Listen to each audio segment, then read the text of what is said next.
देखिए, आदमी जन्म लेता है किसी भी घर में, और भगवान जी जो हैं वो हर जीव को जो इस धरती पे, चाहे वो भोग योनि में हो या कर्म योनि में, भगवान उसके हाथ में एक अदृश्य तराजू दे देते हैं। एक तरफ प्लस पॉइंट वाले बाट रखे होते हैं, दूसरी तरफ नेगेटिव वाट वाले। अब वो जैसे कर्म करता है वैसे उसको फल मिलते हैं। लेकिन जब वो छोटा होता है, उसे बुद्धि नहीं प्राप्त हुई होती, इतनी विकसित नहीं होती। बुद्धि तो होती है लेकिन वो कोई विचार नहीं कर पाता। ऐसी हालत में उसके कर्म जो हैं वो जोड़े नहीं जाते, ना पॉजिटिव ना नेगेटिव। लेकिन जब वो एक ख़ास उम्र में आके अपने निर्णय लेने लायक हो जाता है, तब कुछ लोग एक त्याग के रूप में जीवन जीते हैं और एक स्वार्थी रूप में। वो बनते तो सबके आगे बहुत अच्छे हैं, लेकिन उनके दिल में यही होता है कि जो कुछ है वो उनको मिल जाए। इसके लिए उन्हें चाहे कुछ भी करना पड़े, वो उससे इनकार नहीं करते हैं। वे अपने आप को क्वालिफाई करने के लिए बुद्धि का इस्तेमाल नहीं करते हैं, मेहनत नहीं करते हैं पढ़ाई लिखाई में, सीखने में। हाँ, अपने माँ बाप के पैसे से वो सर्टिफिकेट खरीद लेते हैं। अब जैसे अगर उन्होंने टीवी का, रेडियो का कोर्स किया तो पैसे दे के सर्टिफिकेट ले लिया। आईआईटी, आईटीआई वाला, पॉलिटेक्निक जैसे कोर्स किए तो वहाँ भी वो ले देकर पैसों का हिसाब करके, बार्गेनिंग करके सर्टिफिकेट ले लेते हैं कि इसने पास किया हुआ है। इस तरीके से वो चलते रहते हैं। अब क्या होता है, जब वो पढ़ाई पूरी कर चुके होते हैं तब वो अपने उस सर्टिफिकेट के सहारे आजीविका पाने के लिए, नौकरी पाने के लिए अलग अलग संस्थाओं में इंटरव्यू देते हैं। लेकिन वहाँ उनको कामयाबी नहीं मिलती। वहाँ भी वो कुछ जोड़ तोड़ करके अगर नौकरी प्राप्त भी कर लेते हैं तो ऑन ग्राउंड वो कामयाब नहीं होते हैं, क्योंकि फिर वो दूसरे अधिकारियों की नज़रों में आ जाते हैं कि ये बंदा काम में सफल नहीं है, बार बार किसी से पूछता है, गलतियां करता है। तब उसकी वो जो ले दे के नौकरी लगी थी वो छिन जाती है।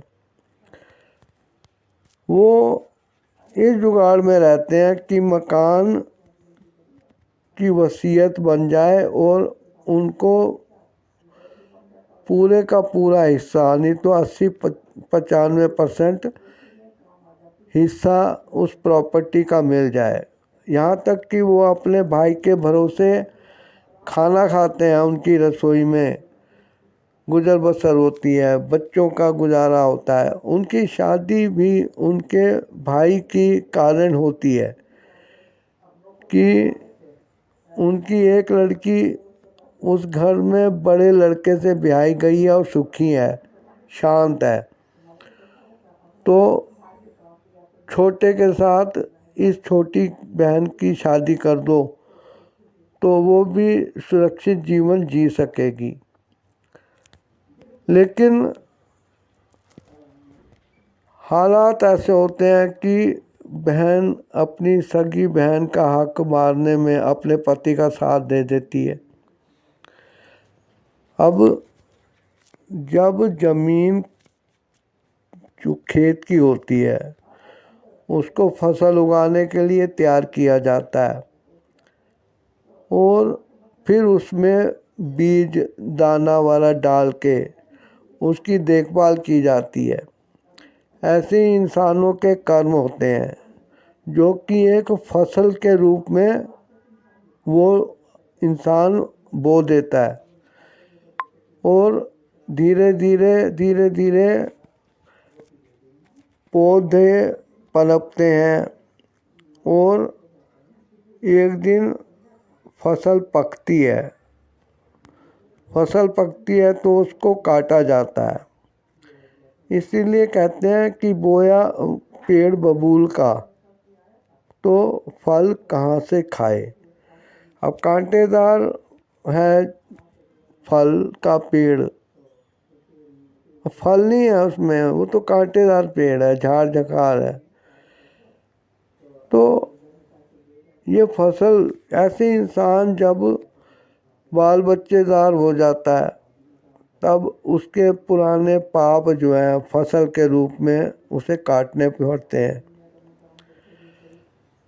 और ऐसे लोग जो कि खुद किसी को कहते हैं कि इनको ले जाओ, हमसे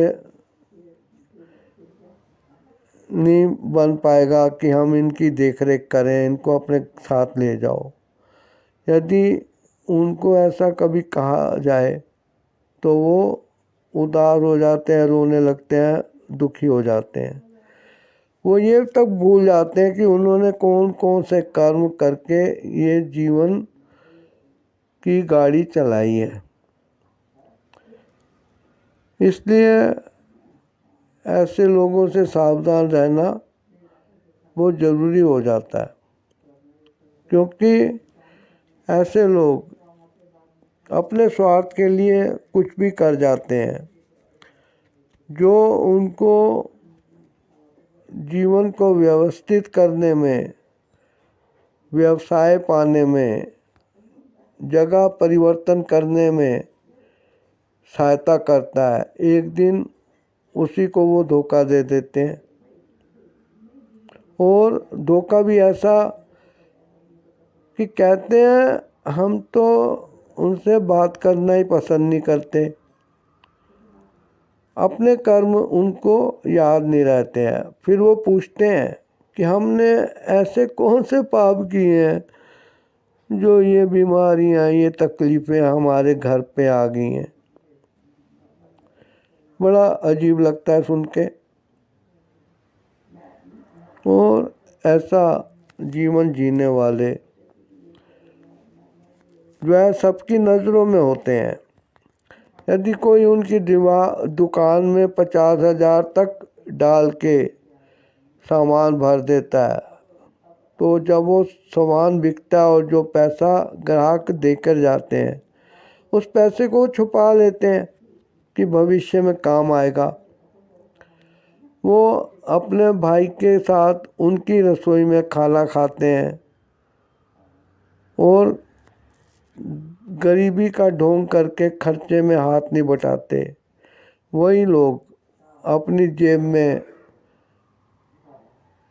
सलाद के लिए मूली, खीरा, टमाटर, ककड़ी, शकड़ी चुपके से अपनी जेब में डाल के लाते हैं और फिर अपने कमरे में दरवाज़ा बंद करके या पर्दा लगा के खाना खाते हैं। और किसी वजह से देख लिए भी जाते हैं तो भी उनको पता नहीं लगता कि हमें सलाद के छिलके जो साथ में रखे हैं उनको देखकर, खाते देखकर वो अगला समझ गया है कि हम छुपके से सलाद खा रहे हैं। और वो शो नहीं करते हैं इस चीज़ को, बल्कि ये कहते हैं क्यों, हमारा घर है, हम जाके कभी भी उधर रहते हैं, हमें कोई काम होता है वहाँ चले जाते हैं, ना ना हमारी बड़ी इज्जत होती है। तो ये जो इज्जत कर रहे हैं ऐसे लोगों की, उनको पता है कि वो पॉजिटिव बाट का जो है पलड़ा उसमें कुछ डाल रहे हैं और नेगेटिव को उन्होंने खाली रखा हुआ है। थोड़ा बहुत कभी भर भी जाता है तो हिसाब में लेनी देनी एक बराबर कहते हैं वैसे हो जाती है। ऐसे लोगों से बच के रहना बहुत मुश्किल होता है, लेकिन जब दूसरे लोग उनके संपर्क में आते हैं तो आदतवश वो लोग जो स्वार्थी होते हैं वो वहाँ भी कुछ ऐसा खेल खेल जाते हैं कि घर वालों की, जिन्होंने उनको अपने यहाँ टिका दिया 2-4 दिन के लिए, उनकी आंखें खुल जाती हैं। अगली बार जब फ़ोन आता है कि हम आ रहे हैं तो ये भी कुछ ना कुछ बहाना बना सकते हैं। Thanks for watching. सब्सक्राइब करिए।